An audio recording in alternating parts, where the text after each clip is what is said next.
Welcome to my YouTube channel brilliant academic and competitive classes.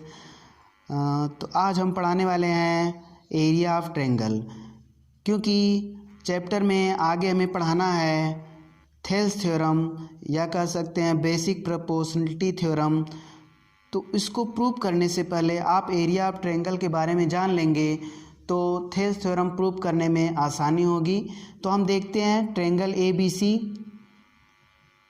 ये triangle ABC का area हम कई तरीके से निकाल सकते हैं। ठीक, जैसा कि हम जानते हैं एरिया ऑफ ट्रायंगल क्या होता है, 1/2 बेस इंटू हाइट।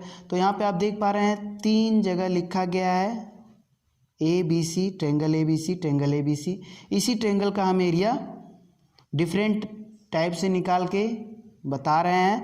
ऐसी कंडीशन में तीनों का एरिया क्या होगा, सेम होगा, क्योंकि सेम ट्रायंगल है। तो सेम ट्रायंगल का एरिया चाहे हम किसी प्रकार से भी निकालें या ऐसे समझ सकते हैं कि किसी भी खेत का क्षेत्रफल लंबाई गुणे चौड़ाई करें या चौड़ाई गुणे लंबाई करें, एरिया उसका बढ़ेगा नहीं। किसी प्रकार से हम एरिया कैलकुलेशन करेंगे तो उसके एरिया में कोई फ़र्क नहीं होगा। तो आइए देखते हैं ABC ट्रायंगल में अगर बेस आप BC ले रहे हैं और हाइट AM है तो 1/2 बेस BC और इंटू AM। तो एरिया क्या हो गया, इसको सॉल्व करेंगे तो BC इंटू AM इंटू 1, तो BC इंटू AM/2, तो स्क्वायर यूनिट ये आपका हो गया क्या, area of triangle ABC। Square unit हम मान के चल रहे हैं। और यहाँ पे देखिए इसी ट्रायंगल का एरिया हम अगर बेस AC लेंगे और हाइट जो है BM ले लेते हैं, यहाँ से भी ऐसे एल्टीट्यूड खींचें तो ऐसी कंडीशन में AC बेस होगा और हाइट करस्पॉन्डिंग हाइट क्या होगी, BM होगी। तो ऐसी कंडीशन में एरिया क्या होगा 1/2 और base AC into height BM। तो ये हो गया एरिया ऑफ ट्रायंगल ABC। ऐसे ही एरिया ऑफ ABC का निकाल रहे हैं एरिया, तो हम AB बेस ले रहे हैं और हाइट MC, तो इसका एरिया क्या होगा 1/2 base AB into height MC। ठीक, तो तीनों कंडीशन में ये एरिया क्या होगा, सेम होगा। ठीक, अब आते हैं नेक्स्ट ट्रायंगल का एग्जांपल देखते हैं। आप देख लीजिए यहाँ पे PQR हमने 3 जगह रखा है, तीनों PQR का एरिया अलग अलग निकाला है। तो देखिए PQR इसमें भी सेम चीज़ें लागू होंगी। एरिया हम किसी प्रकार से निकालें PQR का तो एरिया में कोई फ़र्क नहीं पड़ेगा। तो जैसे PQR का हम एरिया निकाल रहे हैं, अगर हम P यहाँ से RQ अगर ले रहे हैं बेस, तो हाइट तो हमें ऐसे इस पे परपेंडिकुलर नहीं मिलेगी, हाइट हमें परपेंडिकुलर होनी चाहिए, परपेंडिकुलर चाहिए। तो यहाँ से हम RQ को क्या करते हैं, एक्सटेंड कर लेते हैं थोड़ा सा। RQ को यहाँ से एक्सटेंड किए। अब देखिए अब हाइट क्या हो गया PM और बेस क्या होगा RM, भूल के भी मत लीजिएगा, एरिया गड़बड़ हो जाएगा। तो RQ ही लेंगे, RQ क्या होगा, बेस हो जाएगा और हाइट PM होगा। तो अगर कहीं पे हाइट परपेंडिकुलर बेस पे नहीं होती है तो बेस को हम एक्सटेंड कर लेते हैं, तब एरिया निकालते हैं। और बेस जो है RQ ही लेंगे, यहाँ से यहाँ तक का बेस नहीं लेते हैं। ठीक, तो यहाँ पे PM हाइट हो गई और बेस RQ हो गया। तो ऐसी कंडीशन में 1/2 बेस इंटू हाइट और ये एरिया निकल गया। अब इसी ट्रायंगल का ऐसे भी निकाल सकते हैं, क्योंकि हम बेस RP ले रहे हैं और Q से परपेंडिकुलर खींचें, क्योंकि बेस पे परपेंडिकुलर है। तो बेस आपका PR और बेस क्या है PR और हाइट जो है QM, क्योंकि बेस पे ही परपेंडिकुलर है तो हाइट जो आपका QM हो जाएगी और बेस PR। ठीक, और यहाँ से देखते हैं थर्ड तरीके से, और तीनों कंडीशन में जो है एरिया जो भी निकलेगा सेम होगा।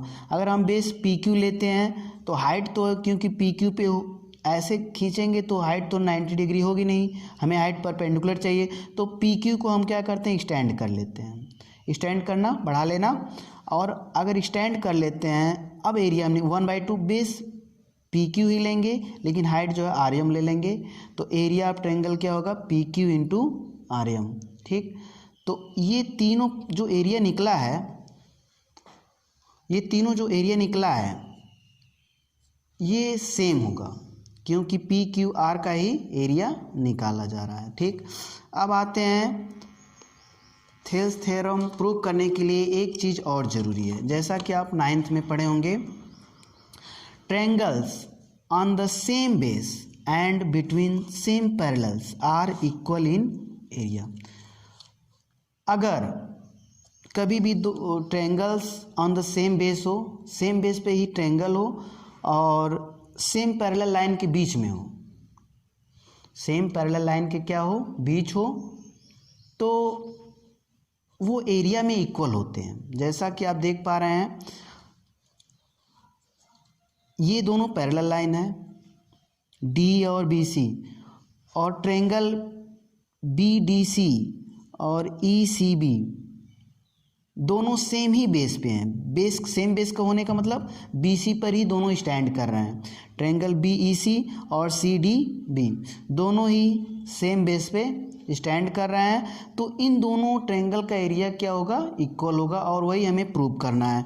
क्योंकि ये 9th में है आपका, अब उसमें कम से कम 1.5 पेज में या 1.5 पेज में सॉल्व किया गया है, समझाया गया है, बच्चे इससे परेशान होते हैं। मैं उस चीज़ को एक लाइन में प्रूव कर दे रहा हूँ, 1.5 पेज की चीज़ एक लाइन में। देखिए कैसे हम प्रूव करेंगे, triangle on the same base and between same parallels are equal in area.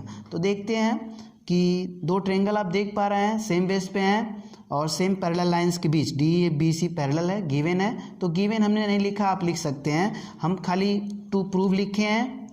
क्या प्रूव करना है और कैसे प्रूव करना है, देखिए triangle area of triangle B D C, आप जानते हैं बी डी सी का एरिया अभी बताए हैं, बी डी सी का एरिया निकालना है तो 1/2 base into height, base B C हो गया, यहाँ से 1/2 बेस बी सी हो गया, और हाइट क्या होगा आप देख पा रहे हैं डी एम। तो हाइट इस ट्रायंगल की क्या हो गई, डी एम हो गई। और आप ये भी जानते हैं कि distance between parallel lines are equal, जो भी पैरेलल लाइन के बीच डिस्टेंस होती है सदैव इक्वल होती है। इसीलिए हमने यहाँ पे लिख दिया है कि D M equal to E N, क्योंकि ये दोनों क्या है, दो पैरेलल लाइन के बीच डिस्टेंस है। तो ये आप माइंड में रखिए कि जो डिस्टेंस है दोनों पैरेलल लाइन के बीच जो डिस्टेंस है ये और ये, ठीक, क्योंकि परपेंडिकुलर है तो डिस्टेंस ही होगी। तो यहाँ पे दो लाइन पैरेलल लाइन के बीच जो डिस्टेंस है वो सदैव क्या होती है, इक्वल होती है। ठीक, अब आते हैं प्रूव करने के लिए। तो आप देख पा रहे हैं, अभी बोल रहे थे कि बी डी सी का area of triangle B D C 1/2 base B C, figure में भी देखते रहिए, बी सी और इंटू हाइट डी एम हो गया, तो 1/2 into B C into D M area हो गया। लेकिन क्योंकि डी एम जो है ई एन के बराबर है, तो हम डी एम को जो है ई एन लिख सकते हैं, d M equal to E N. तो 1/2 बी सी को रहने दीजिए सेम और डी एम को ई एन लिख दीजिए, तो एरिया। अब लेकिन ये एरिया किसका हो गया, 1/2 B C into E N, तो area of C E B है, देखिए सी ई बी। तो यहाँ से जो है area of C E B हम इसको लिख सकते हैं, क्योंकि area of C E B क्या होगा 1/2 B C into E N. ठीक, तो हमको area of C E B मिल गया, मीन्स कि area B D C equal to area of C E B. ठीक, तो ये दो चीज़ें थेल्स थ्योरम प्रूव करने के लिए अति आवश्यक हैं। तो मैं क्योंकि थेल्स थ्योरम बताने वाला था तो सोचा उसके बारे में पहले से बता दें, ताकि स्टूडेंट्स ये वीडियो देख के थेल्स थ्योरम आसानी से समझ सकें। तो यदि वीडियो पसंद आए तो लाइक शेयर और सब्सक्राइब कीजिए। अगली वीडियो में हम थेल्स थ्योरम बताएंगे।